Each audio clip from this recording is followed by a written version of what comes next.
Et bonjour à tous et bienvenue sur la chaîne de Dan Lorcana, j'espère que vous allez bien, moi ça va extrêmement bien et on se retrouve aujourd'hui pour le meilleur deck de la méta. Alors attention, ne montez pas sur vos grands chevaux, le meilleur deck de la méta car il a gagné tout simplement le plus gros tournoi compétitif sur le 7.5 à l'heure actuelle. Je veux bien évidemment parler du side event qui a eu lieu lors du Lorcana Challenge de Toronto le week-end dernier, le dimanche.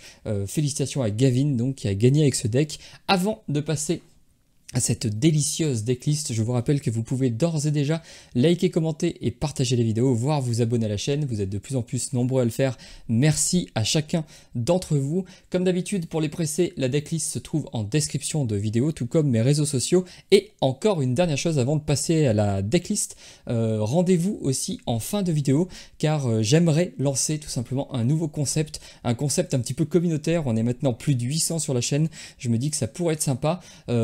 Vous aurez toutes les infos en fin de vidéo pour ceux qui regarderont la vidéo en entière. Sinon, vous pouvez d'ores et déjà aller directement à la fin de la vidéo. Je vais essayer de mettre un chapitrage sur la vidéo et on passe sans plus attendre à la fameuse decklist. Alors vous vous en doutez peut-être pour ceux qui suivent un petit peu les résultats sur les internets. Évidemment, le deck qui a gagné le deuxième side event construit du Lorcana Challenge, c'est un bleu-violet. Vous l'avez aussi vu sur la miniature d'ailleurs. Donc un deck incroyable, joué par quelqu'un d'assez jeune, il me semble qu'il a 14 ans. Alors c'est pas exactement la même decklist que lui, parce qu'il jouait 63 cartes. Personnellement, j'ai pas vu de raison particulière qui justifie de jouer plus de 60 cartes, donc j'ai enlevé les cartes qui me paraissent mauvaises, en particulier de Yzma que je trouve malheureusement pas très fort. J'ai du mal à voir les moments où elle se joue bien, et j'ai aussi enlevé un Merlin Crabe. Donc si vous voulez vraiment jouer la decklist du champion, je vous mettrai le lien Inc Dex d'ailleurs dans la description également, mais voilà, vous savez tout.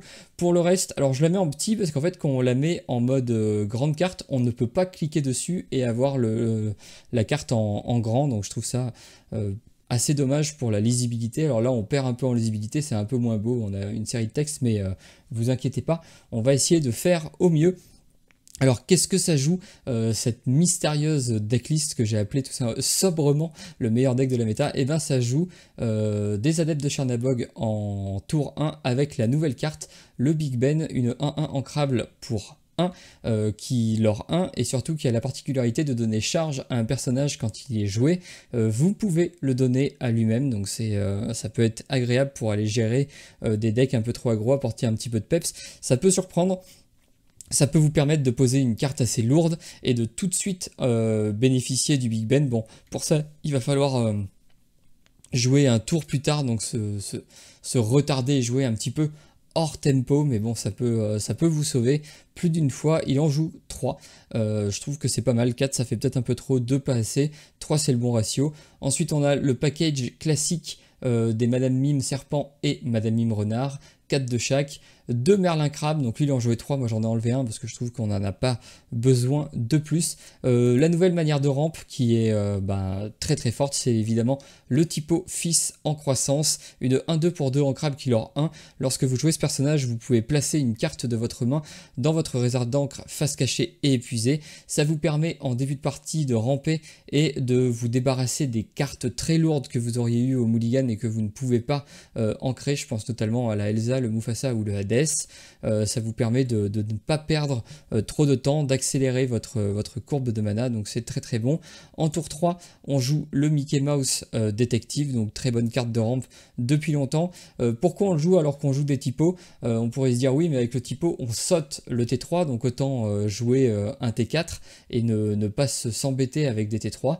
Et bien en fait c'est parce que Mickey Mouse, donc déjà si vous n'avez pas votre typo, vous serez bien content d'avoir un moyen de rampe un tour plus tard avec le Mickey. Et en plus, Mickey permet de chanter Mes Amis de l'au-delà, meilleure carte de pioche du jeu. Donc vous allez pouvoir ramper avec Mickey Mouse et ensuite piocher 2 avec Mes Amis de l'au-delà, donc c'est très fort. Ensuite, nouveauté du deck, c'est la Madame Mime en éléphant cette fois. Donc ne pas oublier qu'elle aussi fait proc l'effet Boons. J'ai tendance à l'oublier souvent, pour moi les Boons c'est serpent et renard. J'ai pas encore assimilé que l'éléphant faisait pareil. C'est une 3-7 pour 4 en crabe killer 1. Lorsque vous jouez ce personnage, bannissez-le ou renvoyez. Bon, ça c'est le truc classique. Par contre, sa capacité dit au début de votre tour, vous pouvez déplacer jusqu'à 2 dommages de ce personnage vers un personnage adverse.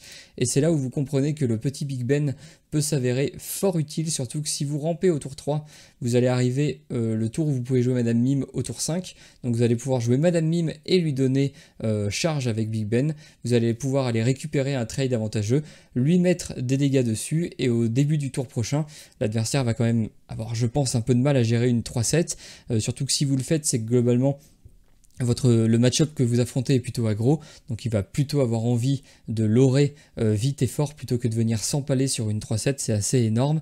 Donc globalement, vous allez pouvoir la blesser, au prochain tour la soigner et déplacer encore des jetons dégâts sur d'autres personnages.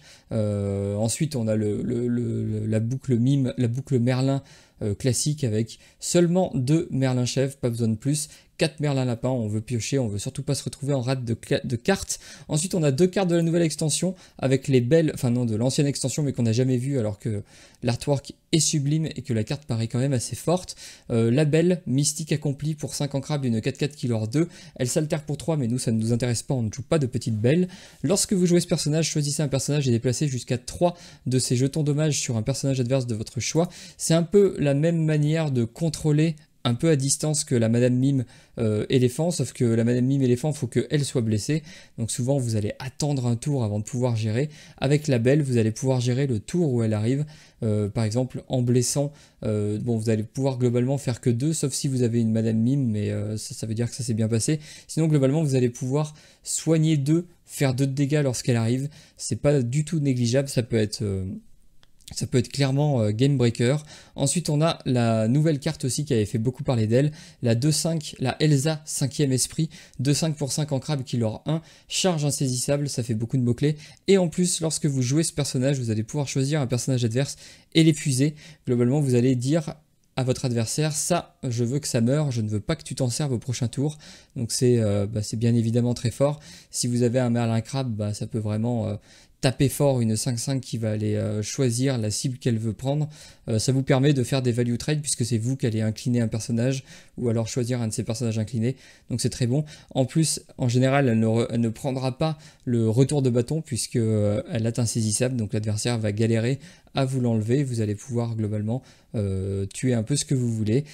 En plus, c'est un très très bon support à la Elsa du 7-1 qu'on n'a pas revu depuis un moment et ça fait plaisir de la revoir pour 8 non ancrables, une 4-6 qui leur 3, je pense que vous connaissez, qui s'altère pour 6, donc un tour après l'arrivée de la petite Elsa. On se rappelle qu'elle est insaisissable, donc elle va très souvent survivre et vous allez pouvoir donc facilement jouer la grosse Elsa dessus. Et la grosse Elsa dessus, vous allez tout simplement choisir 2 personnages adverses, les engager et ils ne se dégageront pas pendant le tour adverse. Donc en gros, vous allez bloquer des personnages pendant un tour. Ça peut faire gagner beaucoup de tempo, surtout que vous allez pouvoir l'aurer 3 si vous l'altérez avec. Ça peut clairement prendre des parties. Ensuite, si on revient un petit peu dans les coups un peu plus bas, on va jouer 2 Cusco, empereur égoïste, une 3-5 pour 6 en crabe killer 2. Lorsque vous jouez ce personnage, vous pouvez choisir un lieu, un objet et le placer dans la réserve d'angle de son propriétaire. C'est tout simplement un type de gestion qui manquait à beaucoup de couleurs pour faire face au château de la reine notamment et aux objets, je pense au Lucky Dime des decks bleu contrôle. Vous allez pouvoir l'embêter en le mettant dans sa réserve d'angle globalement. Hormis le Mufasa, il n'y a aucun moyen d'aller récupérer des objets qui sont mis dans la réserve d'encre et le Mufasa c'est du hasard. Pour compléter la partie contrôle, on va jouer 2 Hades Conspirator Infernal pour 7 non ancrables, une 3-6 qui leur 2, je pense que vous connaissez. Lorsque vous jouez ce personnage, vous bannissez vous envoyez un personnage adverse dans la réserve d'encre, face cachée et épuisée. Ça avait fait beaucoup de mal au deck Mufasa. Ça continue à être très fort, même si vous faites globalement, vous permettez en tout cas à votre adversaire de ramper un petit peu. Donc c'est moins fort qu'une maléfique, mais ça coûte aussi 2 de moins, donc on prend. Et enfin la star je vais la mettre sous ce format-là, elle est quand même beaucoup plus belle. La star du deck pour moi, enfin la carte que je trouve la plus jolie, pas forcément la meilleure, c'est évidemment le Mufasa souverain du Rocher des Lions, une 8 non ancrable qui ne s'altère pas, c'est sa principale faiblesse à mon sens. Une 4-9 qui leur 4, c'est assez énorme.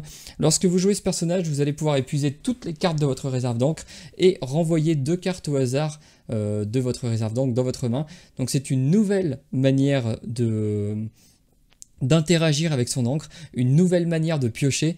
Donc en gros vous allez pouvoir réfléchir un petit peu plus en tout cas à ce que vous ancrez. Est-ce que j'ancre des mauvaises cartes au début de la partie au risque de les récupérer avec Mufasa, ou est-ce que j'essaye vraiment d'ancrer que des grosses cartes pour être sûr lorsque je joue mon Mufasa de faire vraiment de la grosse value en repiochant ces cartes là. C'est assez intéressant, j'ai hâte d'être plus loin dans la méta avec plus de données compétitives pour voir un petit peu comment elle s'en sort cette carte là, si elle est jouable ou alors si elle est vraiment trop lourde. Le 8 non ancrable me fait un petit peu peur pour elle, mais globalement si vous la posez, c'est que vous êtes déjà bien dans la partie, vous allez pouvoir piocher 2, et alors si elle survit un tour, en plus de l'Oré 4, vous allez activer sa deuxième compétence qui s'appelle cette immensité baignée de lumière. Chaque fois que ce personnage est envoyé à l'aventure, redressez toutes les cartes de votre réserve d'encre. Donc vous l'avez compris, vous allez jouer toutes les cartes que vous voulez, vous allez essayer de jouer un maximum d'encre, garder des cartes en main évidemment. Ensuite vous allez partir à l'aventure avec le Mufasa, l'Oré 4, c'est déjà beaucoup, et en plus vous allez redresser tout votre mana. Donc en gros vous allez faire presque comme si vous faisiez un deuxième tour dans l'Orcana. Bon, c'est pas exactement pareil parce que vos personnages eux ne se redressent pas, heureusement, sinon ce serait tout simplement trop fort, et en plus ça créerait une boucle un petit peu infinie, sauf si, enfin, s'il se ciblait lui-même aussi. Ensuite on va jouer quelques chansons, donc mes amis de l'au-delà qu'on a déjà vu, de libérer délivrer pour compléter un petit peu le contrôle avec Hades, et ensuite on joue 4 bibliothèques cadeaux pour Belle, le nouveau lieu un petit peu qui vient compléter les lieux violets, compléter le château de la reine. Donc pour 3 ancrables, une 1-8 qui leur 1, lorsqu'un personnage sur ce lieu est banni, vous pouvez piocher une carte. Ça fait de la pioche, ça combotte excellemment bien avec les adeptes de Chernabog, puisque vous allez pouvoir les déplacer sur la librairie, partir à l'aventure, le bannir, et donc piocher 2 cartes avec votre Chernabog, c'est très très fort. On aurait pu d'ailleurs aussi voir des balais dans ce deck là pour profiter du même type d'effet et comboter avec la bibliothèque aussi, mais non, on est dans cette version là en tout cas on ne joue pas de balais. Par contre on va jouer des châteaux de la reine que vous connaissez, on n'en joue que 2, pas besoin de plus, on a suffisamment de pioches, donc on va tout simplement jouer 2 châteaux de la reine que vous connaissez déjà, et c'est globalement tout pour cette decklist là. Seulement 15 non ancrables, donc c'est vraiment bien pour un deck qui se veut tempo contrôle. J'aurais plutôt tendance à dire que c'est un tempo contrôle qu'un contrôle pur. Vous allez essayer de ramper, de contrôler l'adversaire, de temporiser un petit peu ses tours forts avec des Elsa, avec des cartes qui peuvent le ralentir suffisamment jusqu'à prendre l'ascendant et gagner assez vite. Vous n'êtes pas vraiment un gros contrôle puisque vous n'allez pas pouvoir gagner très très vite, vous n'avez pas moyen de détruire un board très facilement, donc c'est pour ça c'est plutôt du tempo control, c'est un nouveau type de deck. 15 non ancrables, donc comme je disais ça fait plaisir, ça vous permet de ne pas briquer, de ne pas vous retrouver avec une main full encre, donc c'est un gros avantage pour ce deck là. Il est un petit peu cher mais pas tant que ça, vous n'êtes pas obligé de mettre les Mufasa en enchanté évidemment, et je vais arrêter de parler, on va passer tout de suite sur Inktable pour tester tout ça. Donc on est sur Inktable et on va commencer comme c'est configuré. On va commencer contre un gris-jaune Song et on va voir qui commence. C'est moi qui commence. C'est un assez gros avantage de commencer quand même. Alors qu'est-ce qu'on veut au début avec ce deck? Comme on l'a vu tout à l'heure, on veut du ramp. Donc on va essayer de garder ça. On veut un petit peu de pioche. On peut avoir besoin de Friends on the Other Side. On va donc se débarrasser de tout ce qui ne nous sert pas dans l'immédiat. La bibliothèque, je pense qu'on peut l'enlever aussi. C'est pas ce qu'on veut au début. Là on a suffisamment de pioches. Ah bah parfait, on a un T1, on a un T2, on a un T4, on a tout ce qu'il nous faut. On va ancrer un crabe je pense, et on va juste jouer les Chernabog Followers. Alors la bibliothèque aurait été très très bien avec ce avec cette carte, puisque ça nous aurait fait piocher 2, mais c'est un peu late. Là voilà, on veut quand même assez vite pouvoir gérer la Daisy en face. Alors on va ancrer un typo, on n'en a pas besoin de 2. On va jouer un typo. Et on va ancrer, je pense... Prochain tour, c'est sûr qu'on joue ça. Je pense qu'on peut se permettre d'ancrer le libérer délivré. On va partir à l'aventure, mais on va pas draw tout de suite. On n'en a pas besoin. Au pire, si il prend la décision de taper dedans, bah c'est parfait.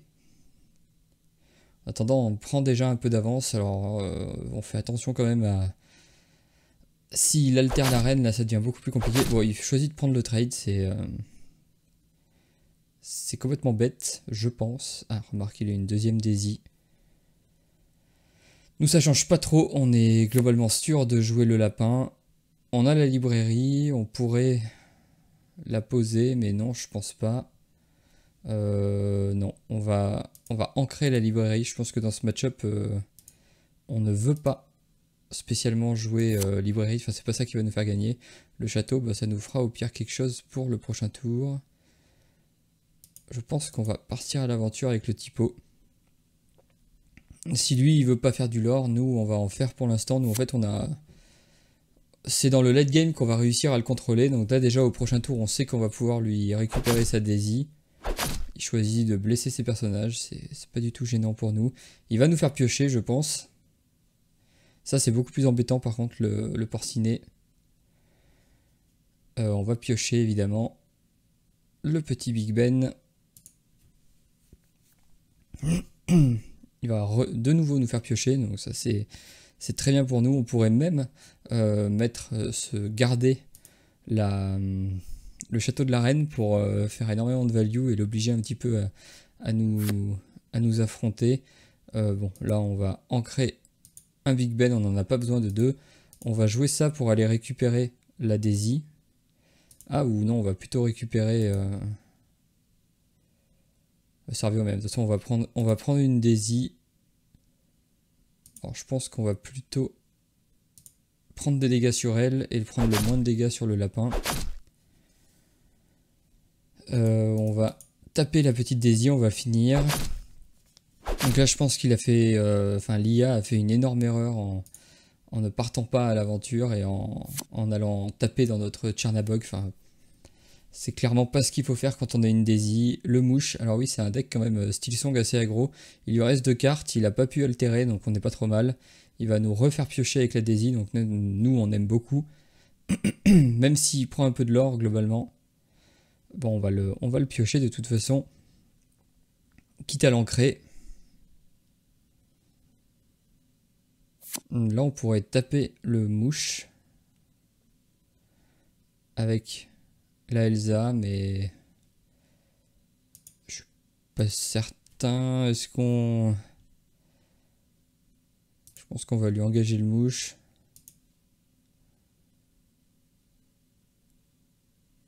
Je pense qu'on va lui taper le mouche quand même.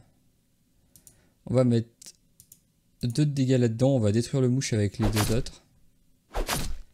Ça va nous faire piocher. On aurait pu le faire globalement dans l'autre sens. On veut pas lui laisser mouche. C'est quand même assez chiant. Quoique là, on peut lui laisser. Ça, s'il l'engage, il meurt et nous, on perd rien. Ou est-ce qu'on le laisse? Ouais, non, on va le laisser nous faire piocher plutôt une autre carte.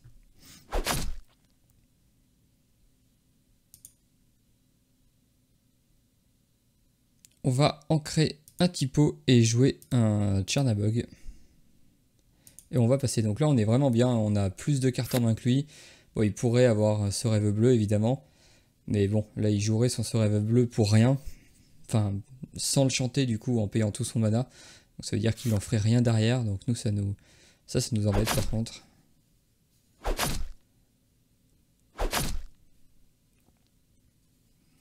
Mais bon, il risque de nous faire piocher avec la petite Daisy. On va pouvoir donner charge à un de nos personnages. Et enchaîner avec une belle derrière. Donc on est... On n'est pas à plaindre. On a le Mufasa, pour l'instant on s'en fout du Mufasa. On va jouer une chèvre. On va jouer un petit Big Ben, on va donner charge. On va aller prendre la Daisy. Pour le stopper assez tôt, on veut pas qu'il monte trop haut. Et on va en créer... je pense qu'on va en créer un château. On pourra même tenter de jouer le Mufasa. Ah bah non, ce sera un rêve bleu hardcasté. Il lui restait un Zeus en main. Qu'on est un peu triste de perdre notre Mufasa, mais on en a deux. On pourrait éventuellement le retrouver. Puis là, il nous donne une main pleine. Autant vous dire qu'on est plutôt très bien. On va poser, je pense, la Madame Mime. Remonter comment il s'appelle? Ah, ou est-ce qu'on plutôt on remonte lui pour faire... pour directement au prochain tour pouvoir faire... ouais, je pense que c'est ce qu'on va faire. Pour, ouais. Alors, on va jouer la Madame Mime. On va remonter le Cogsworth. On va jouer le Cogsworth. On va donner charge à Madame Mime. Ce qui va nous permettre d'aller défier ce personnage, de lui mettre de dégâts. C'est très important puisqu'au début du tour, elle va se soigner. Et on va pouvoir transférer les dégâts sur un autre personnage. Donc ça, c'est parfait pour ce qu'on veut faire. On va ancrer une carte. Je pense qu'on peut ancrer le Merlin. Et par contre, on va jouer un Mickey pour continuer à nous accélérer. On va partir à l'aventure avec lui. Et on est plutôt pas mal. Alors là, il peut faire un gros tour. Il pourrait avoir un Zeus et tuer notre Madame Mime. Ça nous embêterait. Mais s'il fait ça, ça veut dire qu'il le paye de sa main. Et donc ça nous va. La Ursula, il va falloir qu'on la gère. Heureusement, on a la Elsa.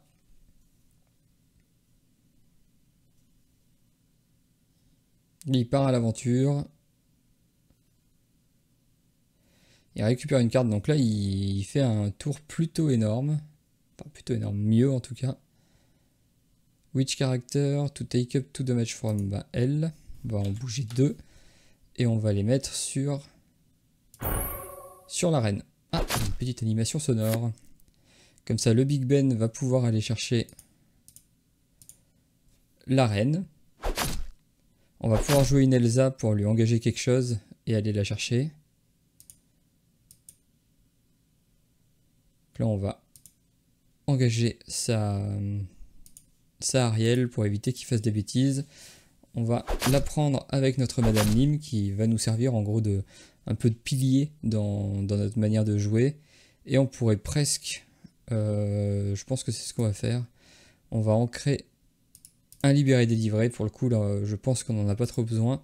On va jouer une autre Elsa, on va lui engager sa Ursula et on va aller la chercher avec notre Merlin chèvre. Il ne mourra pas en plus. Donc c'est parfait.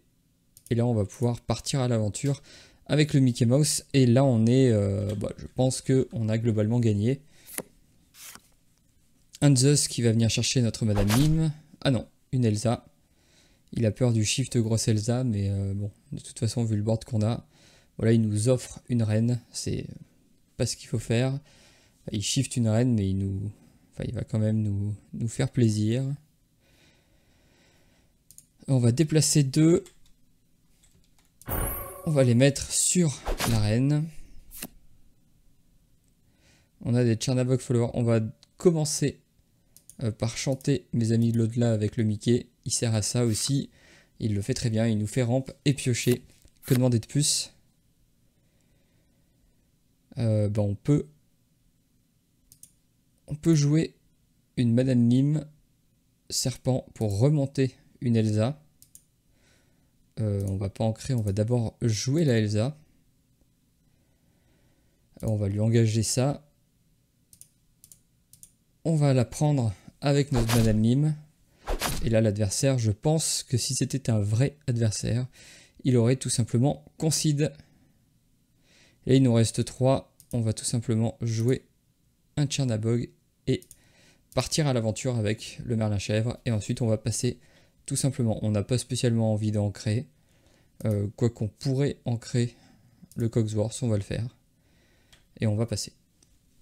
Du coup, on a peut-être un peu mal joué. On aurait pu ancrer, jouer le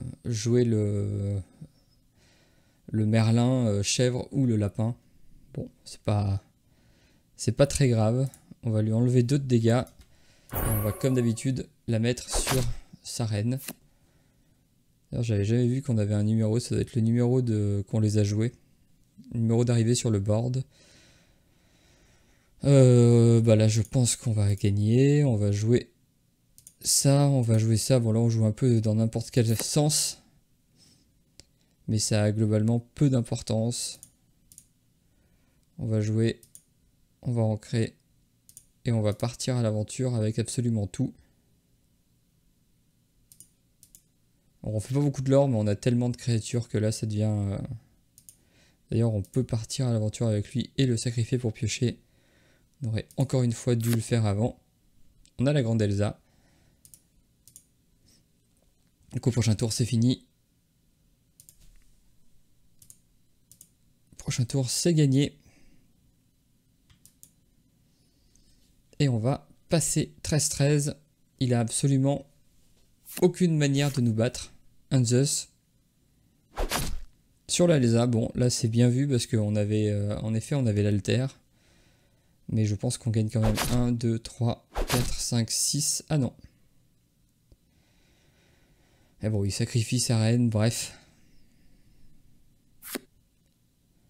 Bah si on a gagné. Est-ce qu'on a de quoi remonter? De toute façon, on avait gagné en fait. Est-ce qu'on a de quoi remonter la chèvre? Et de la rejouer, bien sûr. 16 de l'or. 17, 18, 19 et 20 en remontant la chèvre.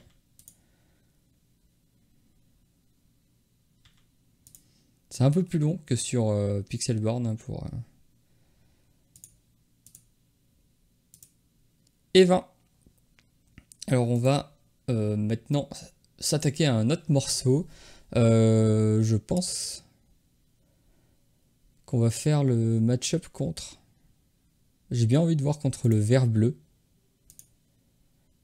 Contre le vert bleu Clarabelle, le deck, un deck que j'adore. En tout cas, on est encore premier joueur. Bon, on a un peu de chance. Ah, on peut augmenter ou réduire la fenêtre ici. Le typo, on le veut en main de départ. Le Chernabog, on le veut. Ça, on le veut pas. Ça, on le veut pas. Ça, on le veut pas.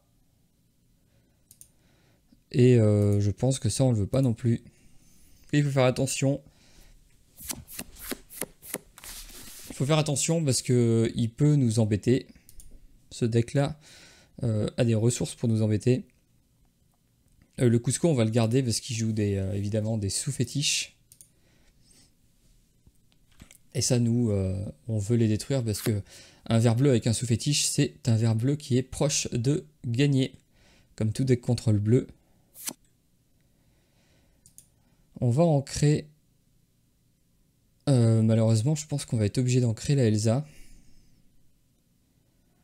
Ou tant pis, on est loin encore. On va plutôt ancrer le Cusco. On en est encore loin. On va jouer le typo. On va du coup... Je pense qu'on va se débarrasser de la grande Elsa. On en a 3 dans le deck. On n'en a pas besoin de plus. On va partir à l'aventure. Normalement, il peut rien nous arriver ce tour-ci. Donc on va le laisser sur le board pour essayer de faire le plus de value avec. Plutôt que de faire juste un de l'or, si on arrive à faire 2 de l'or et piocher une carte, ce sera mieux. Donc là, il a la sortie qui marche bien, il a le typo. Si au prochain tour, il a les muses plus je vole, là, on peut commencer à s'inquiéter. Ah, quoique non, parce qu'on sait que les... on va même ancrer ça. Et on va jouer un château. On sait que les châteaux, ça l'embête énormément. On va partir à l'aventure. Je pense qu'on va piocher une carte cette fois-ci. On aurait peut-être dû le faire d'ailleurs dans l'autre sens. Et on va partir à l'aventure avec le typo et on va passer. Donc là, s'il joue les muses plus je vole, bon, ça va. Il chante même pas je vole, donc là, c'est pas incroyable le tour qu'il vient de faire. Il joue un deuxième typo. Donc là, il s'est beaucoup accéléré. Nous, il faudrait qu'on vide un peu notre main. Il faudrait qu'on vide notre main pour éviter d'y faire une trop belle Clarabelle si c'est la carte qu'il a en main. Je pense qu'on va pouvoir se vider la main assez facilement. On va jouer un Mickey.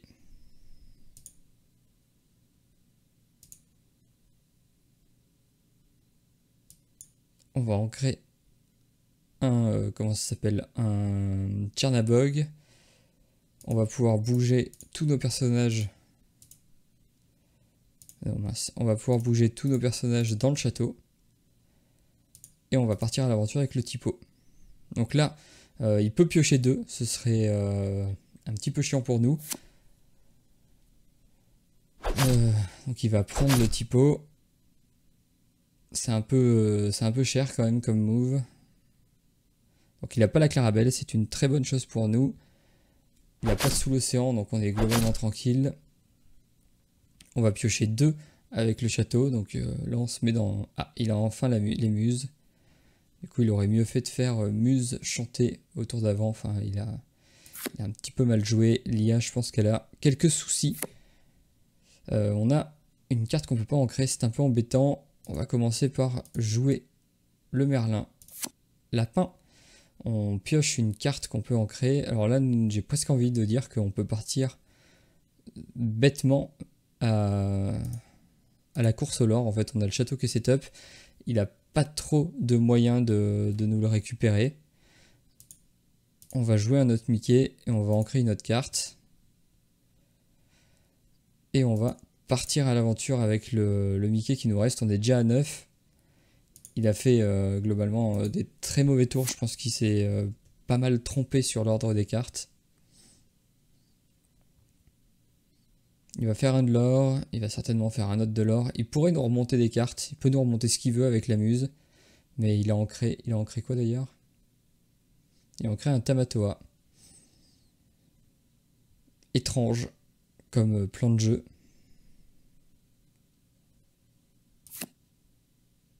Là, nous, on peut directement jouer une Elsa, mais je pense qu'on n'en a pas spécialement besoin.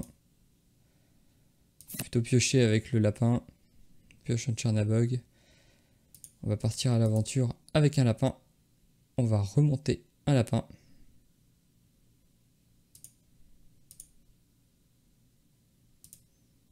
On va repiocher. On a un Hades pour le tour d'après. On va ancrer ça et on va tout simplement mettre des personnages dans le château. On va prendre les muses avec notre Madame Mime Renard. On n'a aucun intérêt à la laisser. Et on va partir à l'aventure avec nos 2 Mickey. Et je pense qu'on va gagner assez facilement contre l'IA qui ne sait pas, a priori, très bien jouer le vert bleu. Mais ça vous donne une idée de plusieurs manières de jouer. Donc là, on n'a pas un... Je pense que dans le late game, on perd. Du coup, en fait, on va jouer une stratégie qui est plus agressive, qui est plus mid-range et moins contrôle contre le gris-jaune. On a vraiment essayé de contrôler un petit peu avant. On savait que si on contrôlait pas, on allait perdre. Il a des personnages qui l'ont beaucoup plus que nous. Donc là, attention, il a la belle. Ça peut être chiant. Mais je pense qu'on est déjà trop. On est 16, 17, 18. 16, 17, 18, 19, oui, je pense que c'est perdu. On pioche énormément. Bon, on va jouer. Non, on veut pas ancrer, on veut jouer une carte. On va jouer ça, on va lui détruire sa belle, histoire d'être tranquille. On va partir à l'aventure avec notre personnage. Et en fait, j'avais gagné. Je suis bête, je suis pas attentif. Parce qu'on avait une chèvre en main, tout simplement. Je vais bouger ça dans le château et on va passer. Bon, je perds un tour. Sous l'océan. Donc là, il va bannir tous nos personnages. Enfin, bannir, mettre sous la réserve d'encre. Et il va rien faire d'autre parce qu'il joue assez mal. Et nous on va gagner avec le château. On passe à 21 et je pense qu'on va faire une dernière partie. Cette fois-ci contre un hyper aggro.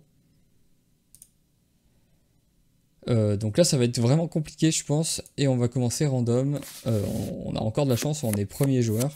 Je pense que deuxième joueur c'est vraiment très très dur. Il nous faut beaucoup plus de contrôle. Il faut qu'on arrive à contrôler, à ramper et contrôler à la fois, donc c'est assez dur. Je pense qu'on va vouloir garder la mime renard à tous les tours. On pourrait même vouloir garder Madame Mime, mais non. Ça, c'est un peu loin. On a un T1, c'est pas mal. On va peut-être plutôt s'en servir. La chef, je pense qu'on peut la mettre en encre. Le château pourrait nous aider à piocher en milieu de partie, histoire d'avoir des réponses si jamais il monte trop vite, trop haut. Le T1 classique, la Daisy Duck, maintenant qui fait vraiment partie intégrante de la méta. On va ancrer, je pense qu'on va ancrer le château, on préfère garder la belle qui peut vraiment nous faire du bien. On va ancrer un Mickey parce qu'on n'en a pas besoin de deux. On va partir à l'aventure.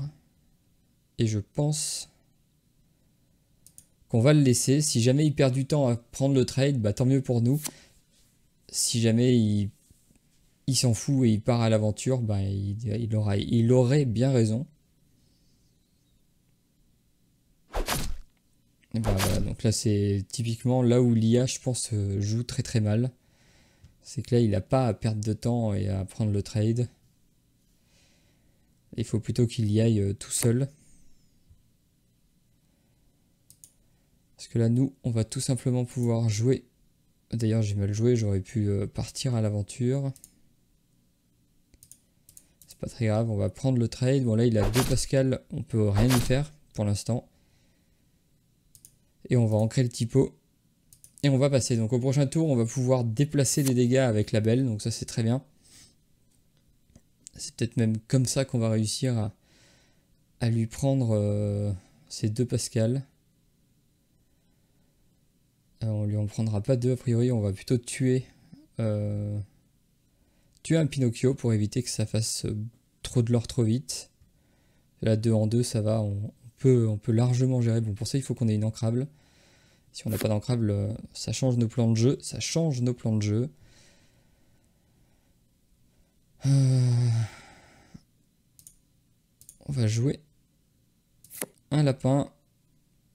On va ancrer ceci et je pense qu'on va partir à l'aventure. On va partir à l'aventure. Au pire, s'il tape dedans, il perd énormément. J'espère que l'IA n'est pas aussi bête que ça, parce que là, en gros, il a 5, 6, 7. Il a 7 de l'or sur le board. Ça pourrait aller très vite. Le Pinocchio est tout simplement terrifiant. Le Merlin-Chef pour compléter le tableau. Ça va assez vite, tout de même. Heureusement que là, on va pouvoir le calmer assez violemment ce tour-ci. On va pouvoir prendre 2 de ces créatures et transférer des dégâts. Alors, on va commencer par prendre les trades qu'on veut. Quand lui monte à 2, c'est parfait. On va pouvoir prendre un autre trade ici, lui détruire un Pascal.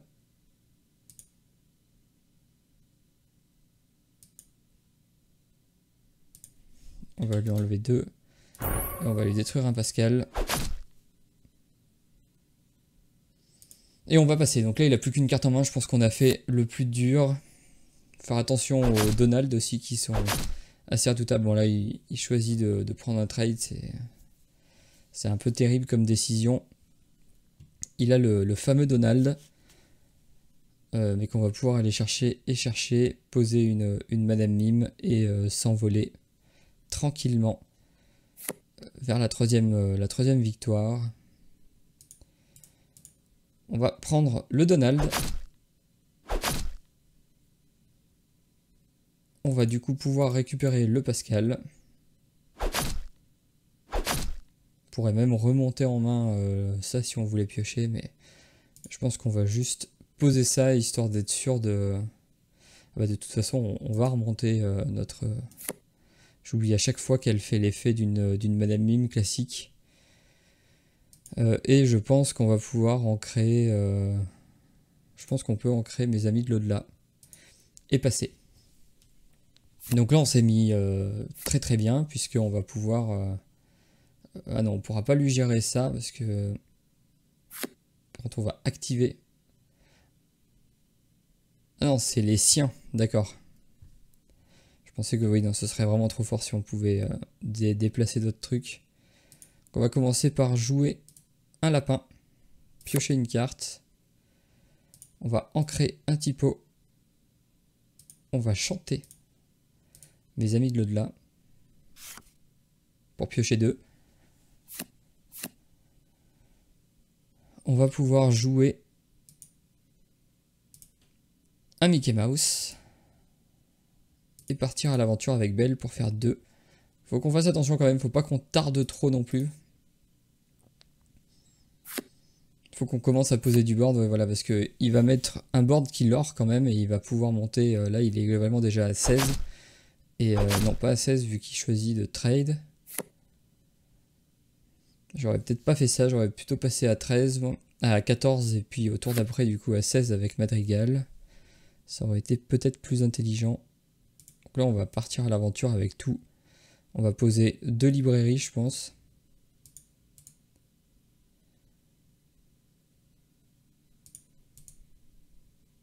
On peut poser 2 librairies et mettre des personnages dessus. Ça va nous permettre de faire un peu de l'or. On va déplacer un lapin dessus. Déplacer un Mickey dessus. Et je pense qu'on va ancrer une Madame Mime. Et on va passer. Non, je peux pas passer, pardon.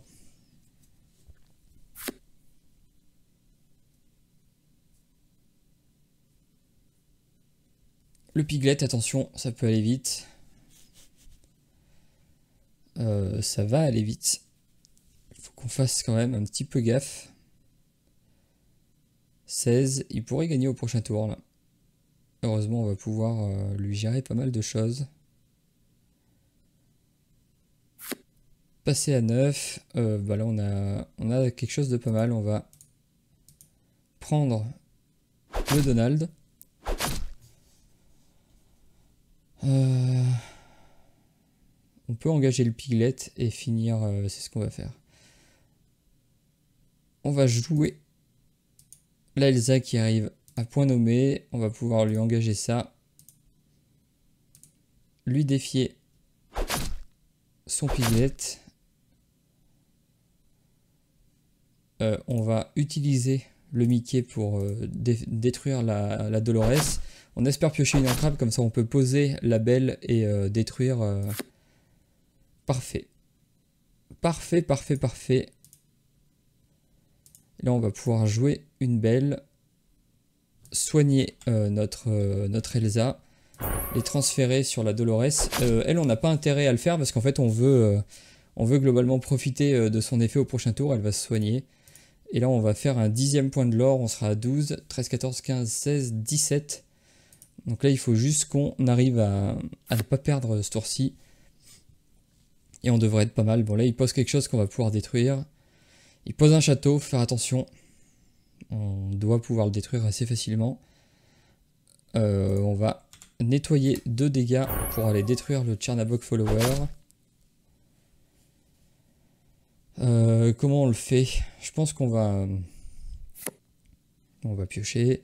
On va aller tout de suite détruire son château de la reine. On veut pas de ça ici.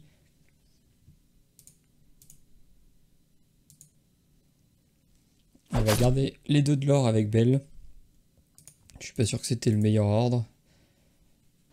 On aurait mieux fait. Ouais, ça revenait au même en fait. On l'aurait 2 quoi qu'il arrive. On va jouer une 3e librairie et on va même jouer un Mickey. Comme ça on est tranquille. On a l'oré avec tout. Et on va pouvoir tout simplement passer et gagner au prochain tour puisqu'on va gagner 3 de l'or avec les librairies. Ah bah en plus lui il a rien pu faire donc c'est gagné.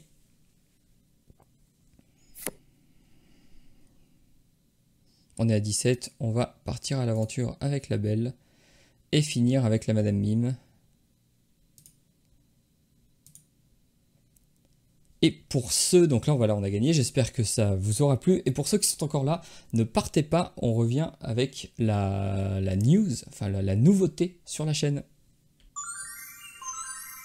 Et on se retrouve pour l'annonce incroyable, le nouveau concept que j'ai envie de lancer sur la chaîne. Quand on joue à l'Orcana, on a tous envie de jouer un deck qu'on aime, un deck qui nous ressemble, un deck unique avec des combos inattendus. Alors, bienvenue dans Deck Workshop. Laissez-moi vous expliquer un petit peu le concept.